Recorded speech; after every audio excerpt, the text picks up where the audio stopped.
everyone, my name is Ansel Bhatia, and if you are struggling with your academic literature, this is the right place. So, without any further delays, let's get started. जो novel है इन दी custody उसका जो character है नूर वो कैसे Urdu language की state को represent करता है उस नॉवल में। तो ये क्वेश्चन है सेमेस्टर 2 के असाइनमेंट्स का। अनीता देसाई की जो नॉवल है इन कस्टडी वो देवेन और एक फेमस उर्दू राइटर या उर्दू पोएट नूर की रिलेशनशिप के बारे में है कि कैसे देवेन नूर का इंटरव्यू लेने जाता है। नूर देवेन नूर से मिलता है उसका इंटरव्यू लेने के लिए ताकि वो उसे एक उर्दू मैगज़ीन जिसका नाम है आवाज़ उसमें फ़ीचर कर सके। जो ये नॉवल है ये स्पेशली जो है उर्दू लैंग्वेज के लिए है कि कैसे उर्दू लैंग्वेज दिन बर दिन इंडिया में ख़त्म होती जा रही है एज अ लैंग्वेज। कोई भी उसको यूज़ नहीं करता, बहुत कम लोग हैं जो इसे डेली यूज़ करते हैं या एज अ लैंग्वेज वो स्कूल्स में पढ़ाई जा रही है, बहुत कम जगहें हैं ऐसी।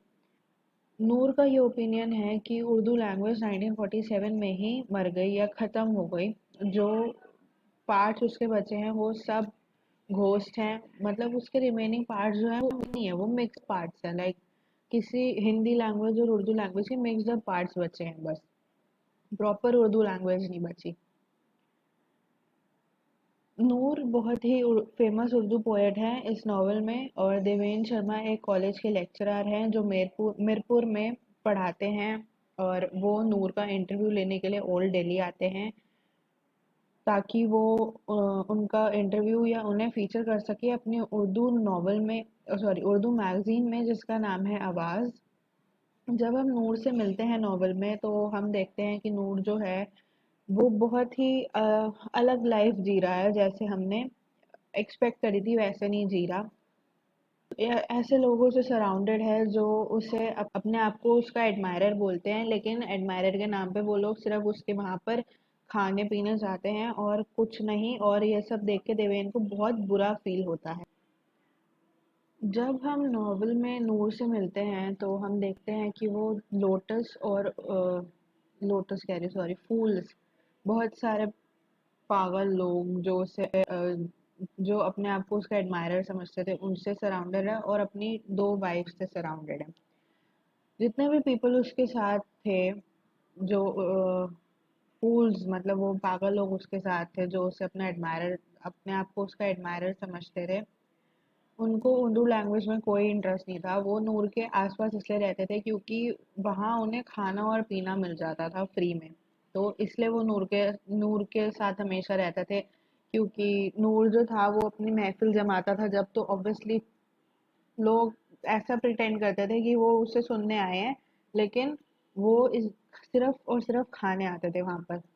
लेकिन और भी है जो उन्हीं की तरह बन गया था, एकदम बेकार हो गया था वो एज अ पोएट और एज अ पर्सन ऑल्सो। लेकिन उसको इस बात का बहुत ही कम फ़र्क पड़ता था या बिल्कुल भी फ़र्क नहीं पड़ता था, क्योंकि उसने ये मान लिया था कि उर्दू जो है वो ख़त्म हो चुकी है, उर्दू ने अपनी ग्लोरी ख़त्म कर दी है और उर्दू अब बिल्कुल भी नहीं बची है इंडिया में। तो पास्ट के रोने से उसने सोचा कि पास्ट को लेकर रोने से अच्छा है कि वो अपनी लाइफ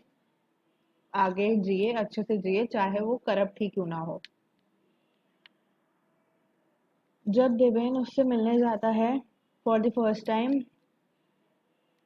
तो वो पोएट इतने अच्छे इतने नामची पोएट को इस हालत में देख के बहुत ही परेशान होता है, और उसके मन में भी और हमारे मन में भी ये क्वेश्चन आता है जब हम नॉवल पढ़ते हैं कि क्यों अनीता देसाई ने नूर को ऐसे रखा अपनी नॉवल में, या नूर की कंपनी जो है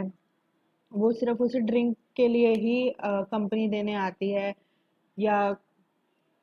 उसकी पोएट्री भी सुनने आती है। तो इसका आंसर जो है वो सिर्फ यही है कि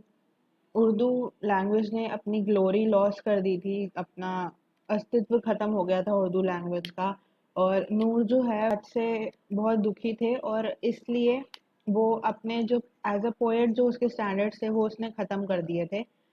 उर्दू लैंग्वेज की तरह ही, जैसे उर्दू लैंग्वेज इतनी अच्छी एक लैंग्वेज हुआ करती थी, अब उसका कोई भी एग्जिस्टेंस नहीं है, उसी तरह से नूर नूर भी अपने टाइम का एक बहुत अच्छा पोएट था, लेकिन अब जब देवेन उससे मिलने जाता है तो उसका कोई एग्जिस्टेंस नहीं था, वो पोएट तो रहा ही नहीं था, बल्कि उन पागलों के साथ रह रह के उन्हीं के जैसा हो गया था। तो हम ये कह सकते हैं कि नूर एक बहुत बेस्ट सिनोनिम है उर्दू को नॉवल में रिप्रेजेंट करने का। और आपका क्वेश्चन भी यही है कि हमें बताना है कि कैसे नूर उर्दू लैंग्वेज को रिप्रेजेंट कर रहा है नॉवल में। तरीके से रिप्रेजेंट कर रहा है कि कैसे उर्दू पहले थी और कैसे उर्दू अब है, वैसे ही जैसे नूर कैसे पहले था और नूर अब कैसा हो गया है, तो उर्दू और नूर दोनों सेम पोजीशन पे चल रहे हैं।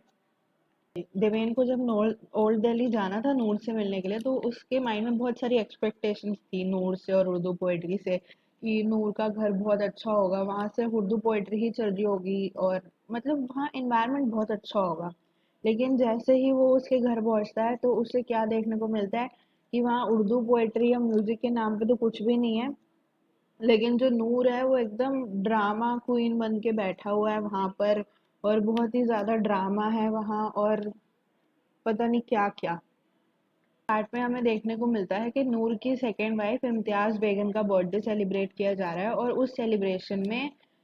जो सेंटर ऑफ अट्रैक्शन है वो इम्तियाज बेगम है, और वो अपनी थर्ड ग्रेड पोएट्री के साथ लोगों के अट्रैक्शन खींच रही है, जबकि इतना अच्छा पोएट नूर वो कॉर्नर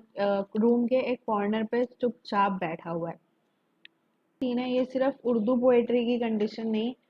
बल्कि हमारे कल्चर की भी जनरल कंडीशन दिखाता है। और ये कहा जाता है कि नूर जो है वो एपिटोम मतलब सिनोनिम एक तरह से उर्दू पोएट्री को ही दर्शा रहा है, जो अपना अस्तित्व खो चुकी है और इंग्लिश लैंग्वेजेस के बहुत ज़्यादा यूज़ होने के बाद। It is this Urdu language जो है वो धीरे धीरे ख़त्म होती जा रही है, और ऐसे ही नूर भी जो है वो धीरे धीरे ख़त्म होता जा रहा है नॉवल में।